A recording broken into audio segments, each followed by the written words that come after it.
So we have discussed about the process of eliminating useless symbol present in a context-free grammar. Now we will go for the third category of removing the redundancy from a grammar in form of eliminating unit productions. Let's revisit the unit production mean. It means that repeat. That means unit production mean that you have a production rule in form of capital A derived as capital B. That's all. Where capital A and capital B both are non-terminals. There is no non-terminal. Terminal is present in the production rule. Then it is unit production. That's all. Now, how we can eliminate the unit production? It's given in a three-step process. You can see over here, which is given that, which is showing that select a unit production A to B that you want to remove, such that there exists a production B to alpha where alpha is a terminal naturally, because ultimately if you see that it if you know, if you think that for example you have a situation, assume that you have a situation something like this, that S to A, then A to B, then B to C, then C to say small x. Okay, and you will see, suppose by mistake what you have done, you have removed these two production rule. What happened? It become S to capital A and capital C to small x. The entire grammar is lost because C become unreachable from start symbol S. So it is not possible to derive the terminal x from start symbol. Why? Because you have actually cut the connections between capital S to capital X. That you cannot cut. You cannot cut the connection.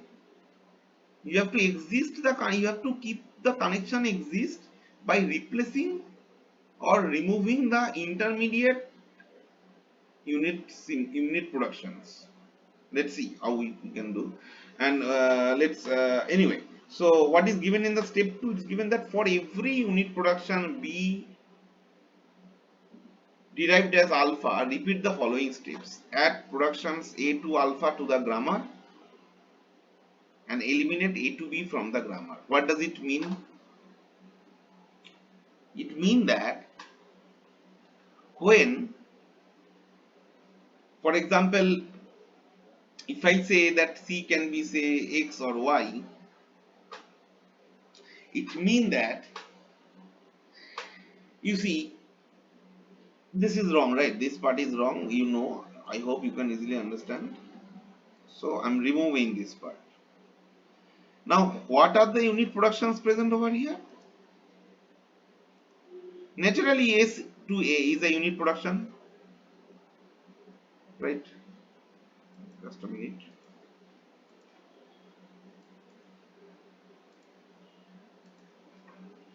A to B is a unit production, B to C is a unit production, C to X is not unit production, C to small o is not, because X and Y is not non-terminal. So what we can do? We can remove these three, but you can do it blindly. I can do this is given that select a unit production A to B such that there exists a production B to alpha where alpha is terminal. That means I can remove this B to C where C has some terminal. So that means now what is given, for every non-unit production B to alpha, that means here C to X is a non-unit production rule, C to Y is a non-unit production rule, add production A to alpha to the grammar. That means if you want to remove this production rule for a moment, because this is a unit production, and just I'm keeping the other two production right now for a moment. So S to capital A, then capital A to capital B, fine, and you want to remove this, that means you have to write B2, since you are removing this B to a C, right? That's why you have to say B to X or Y.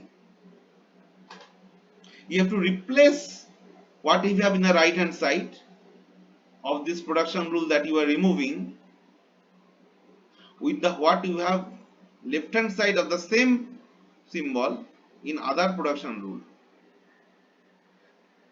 You have to check it, and what is the right hand side of that production part will be actually be the right hand side of the LHS of the production rule that you are removing.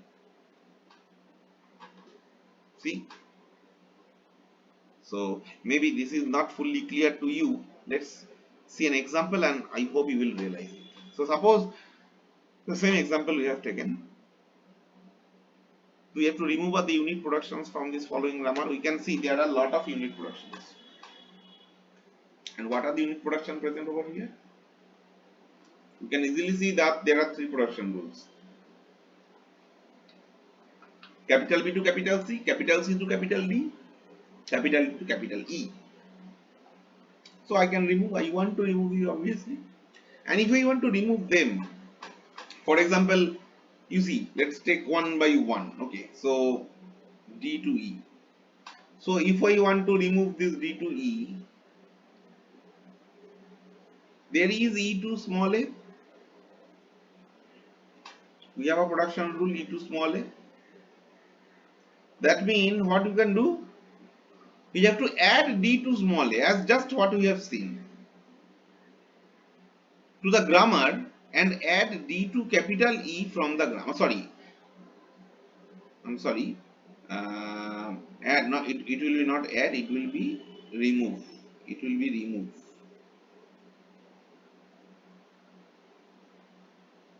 Okay, it will be removed. Since E to A was present, that's why you have added this production D to A, and D to E can be removed. Right. So what happened? That means production rule. What is the change happened over here? It becomes something like S to AB, A to A,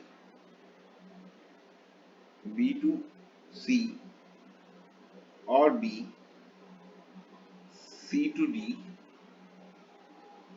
and this one I have removed.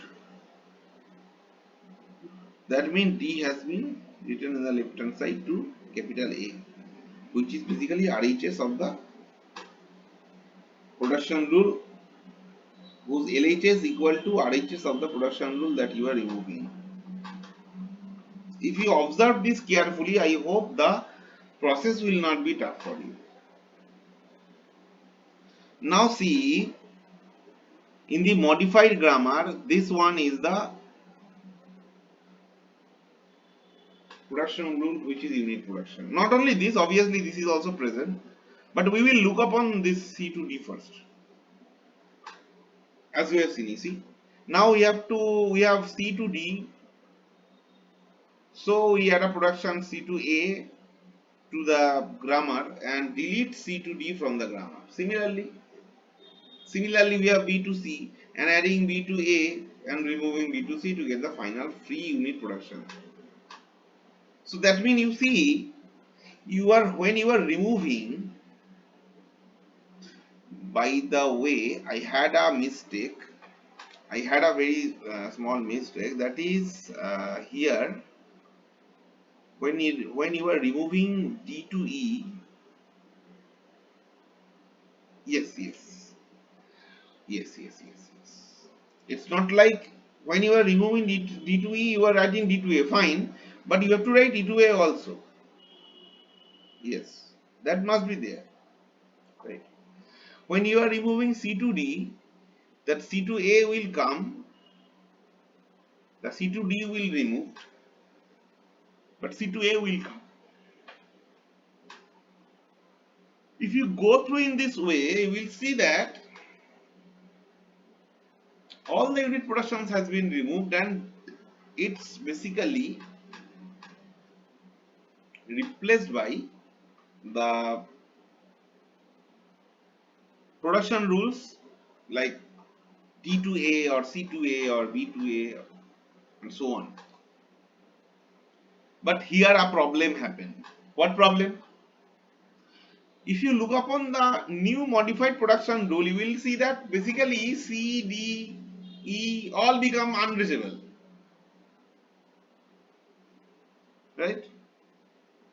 Obviously, you cannot keep unreachable symbol in your simplified grammar. That means you can remove this now. So when I told you this point,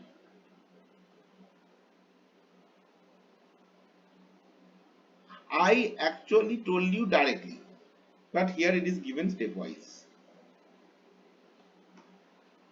That what are the process you can use for removing an unit production, and if you remove them and store them and keep the production rule with corresponding terminal in the RHS, then ultimately you will find they are unreachable, and if they are unreachable, naturally you cannot keep them.